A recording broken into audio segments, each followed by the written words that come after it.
నెల్లూరు జిల్లా కావలిలో ఔషధ రంగంపై సిపిఐ నేతలు తీవ్ర ఆరోపణలు చేశారు.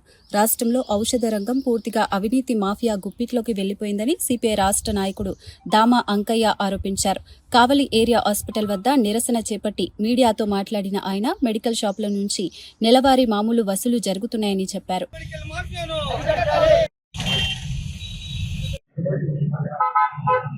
భారత కమ్యూనిస్టు పార్టీ నాయకత్వాన రాష్ట్ర వ్యాపితంగా అన్ని జిల్లా కలెక్టర్ కార్యాలయాల ముందు, ప్రధాన హాస్పిటల్ ముందు మెడికల్ మాఫియా మీద రాష్ట్ర కేంద్ర ప్రభుత్వాలు అనుసరిస్తున్నటువంటి మెతక వైఖరిని నిరసిస్తూ నిరసన కార్యక్రమాలు చేపడుతున్నాం.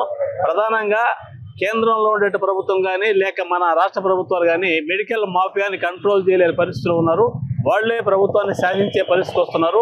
ఇలాంటి తప్పుడు వైఖరి విడనాడాలని చెప్పని, అలాగే వైద్యం కానీ మందులు కానీ లాభాల కోసం చేయకూడదు, ఆరోగ్యం కోసం చేయాలి. ప్రజా ఆరోగ్యాన్ని కోసం చేయాల్సిన దాన్ని లాభాలుగా మార్చుకో డబ్బులుగా మారిన తర్వాత ప్రజల మీద విపరీతమైనటువంటి దాడులు జరుగుతున్నాయి. వీటన్నిటిని కూడా తిప్పికొట్టడానికి, ప్రజలను చైతన్యవంతం చేయడానికి భారత కమ్యూనిస్ట్ పార్టీ ఇలాంటి కార్యక్రమాలు తీసుకుంది. ఉదాహరణకు పిఎం ప్రధానమంత్రి భారత జన యోజన అనేటటువంటి ఒక సంస్థ ఉంది. ఇది మందులు తయారు చేయడం, ఆ మందులు సక్రమైన నాణ్యతలు ఉండడం లేనిది చూడాల్సిన పరిస్థితి ఈ కంపెనీకి ఉంది. అయితే దీనికి తగిన సిబ్బందిని ప్రధానమంత్రి ఆధ్వర్యంలో ఉండే సంస్థ కూడా పెట్టలేదనమాట. అందువల్ల అది ఏదైనా ఒక మందు తయారు చేసి ఆ మందు యొక్క ప్రామాణికతను నిర్ధారించడంలో సిబ్బంది లేని కారణం చేత వాళ్ళు సరిగా నిర్వహించడం లేదు. అలాగే బ్రాండెడ్ కంపెనీలు, నాన్ బ్రాండెడ్ కంపెనీలు, జనరిక్ మందులు ఉన్నాయి. ఈ జనరిక్ మందు అనేది ఒక మందు తయారు చేసిన తర్వాత ఆ కంపెనీ వాళ్ళు ఆ మందుని 30 సంవత్సరాల పాటు అమ్ముకోవచ్చు. తర్వాత జనరిక్ మందుగా మారుతుంది.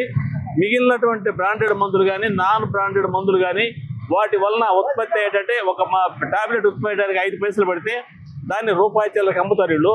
అంటే దాదాపు 95 పైసలు ట్యాక్స్ పడతారన్నమాట. ప్రచారానికి కానీ, డాక్టర్లకు కానీ, కమిషన్లు కానీ. ఈ పరిస్థితుల్లో జనరిక్ మందులు తీసుకొచ్చిన వాళ్ళు జనరిక్ మందులు ప్రచారం ఎక్కడా జరగడం లేదు. జనరిక్ మందులు చాలా మంది జనంలో ఇది ఒక తక్కువ స్థాయి మంది అనుకుంటారు, కానీ అదేం లేదు. ఏ మందు అయినా, బ్రాండెడ్ మందు అయినా, బ్రాండెడ్ కంపెనీ అయినా లేదా ఇంటర్నేషనల్ కంపెనీ అయినా కూడా ఈ ప్రధానమంత్రి యోజన నిర్వహించినటువంటి ప్రామాణికంగా ఉండాల్సింది తప్ప మరొక విధంగా ఉండడానికి లేదు. ఆ మందులు జనరిక్ మందులు అంటే ట్యాక్స్ లేదు కాబట్టి తక్కువ రేటుకి అమ్ముతారు. ఈ అంశాన్ని కూడా జనంలో మొబిలైజ్ చేసి జన చైతన్యత చేయడం కోసం సిపిఐ నాయకత్వాన్ని రాష్ట్ర వ్యాప్తంగా ఈ కార్యక్రమం చేస్తున్నాం.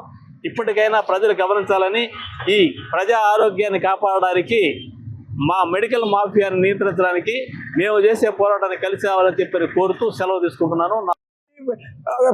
పారిశ్రామికవేత్తలు అయితే వాళ్ళ పన్నులు ఎగ్గొట్టే వాళ్ళందరికీ డబ్బులు వసూలు చేసుకొని తినే కుక్కలు అయ్యి మన పేదవాడిని కొట్టుకో తింటుంటే మీరు ఎట్ట చూస్తూ ఉంటారా? మీరు ఎట్ట చూస్తూ ఉంటారు? ఒక్కొక్క డాక్టర్ ఇన్ని దాదాపు 30-40 లక్షలు వసూలు చేస్తాడు ఫీజు రూపంలోనే. మీరు ఎందుకు ఉన్నట్టు మీరందరూ ఎందుకు ఉన్నట్టని మీ డిపార్ట్మెంట్లు మా డబ్బుతో మీరు జీతాలు తీసుకుంటూ మీరు ఈ డబ్బులు దోసుకుంటూ ఉంటే పేదవాడిని మెడికల్ రూపంలో, మాతృ రూపంలో, జిఎస్టీ రూపంలో జిఎస్టీలు కూడా తగ్గించి కట్టాల్సి ఉంటే ఏమీ లేకుండా మీరు చేస్తూ ఉన్నారు సార్. ఇది దుర్మార్గము. కమర్షియల్ ట్యాక్స్ ఎటు తెచ్చిందో, ఇన్కమ్ ట్యాక్స్ ఎటు తెచ్చిందో, ఈ డిపార్ట్మెంట్ ఎన్ని తెచ్చినాయో మొత్తం ఇవన్నీ కూడా మొత్తం చుట్టి చేస్తాం. ప్రజలకు ఏ రోజు ఒకరోజు చైతన్యం వస్తుంది. వీటన్నిటిని కూడా నామరూపాలు చేస్తాము. ఇన్కమ్ ట్యాక్స్ వాళ్ళు ఒక్కొక్క డాక్టర్ 35 లక్షల రూపాయలు వసూలు చేస్తామంటే ఫీజు రూపంలో. ఇవేమి ఎందుకు దగ్గర వసూలు చేయవు? ఆ విధంగా ఫీజు రూపంలో అయితే, మెడికల్ రూపంలో అయితే, టెస్టుల రూపంలో అయితే, ఈ గవర్నమెంట్ హాస్పిటల్లో ఒక టెస్ట్ ఉండదు, ఈ ఒక్క ఎక్స్రే ఉండదు, ఒక్కటి ఉండదు. అందరు ప్రైవేట్ హాస్పిటల్ పంపిస్తారు. ఈ పేషెంట్ దాదాపు 500 రూపాయలు కలెక్ట్ చేస్తారు.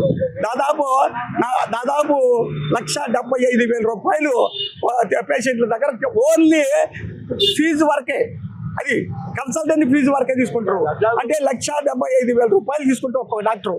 అంటే ఈ డాక్టర్లు, ఈ ఏరియా మొత్తం డాక్టర్లు అందరూ కూడా ఆ విధంగా కోట్ల రూపాయలు దోసుకుంటున్నారు. అది మెడికల్ ద్వారా దోసుకుంటున్నారు, అది ఫీజు ద్వారా దోసుకుంటున్నారు. పోనేమో ఆ జబ్బు తగ్గదా అంటే జబ్బు తగ్గదు. ఎందుకు ఇది దుర్మార్గమైన విషయం? ఇంత దుర్మార్గంగా తయారైందంటే మెడికల్ మాఫియా. పోనీ ఇన్కమ్ ట్యాక్స్ వాళ్ళు రైట్ చేయాలి కదా.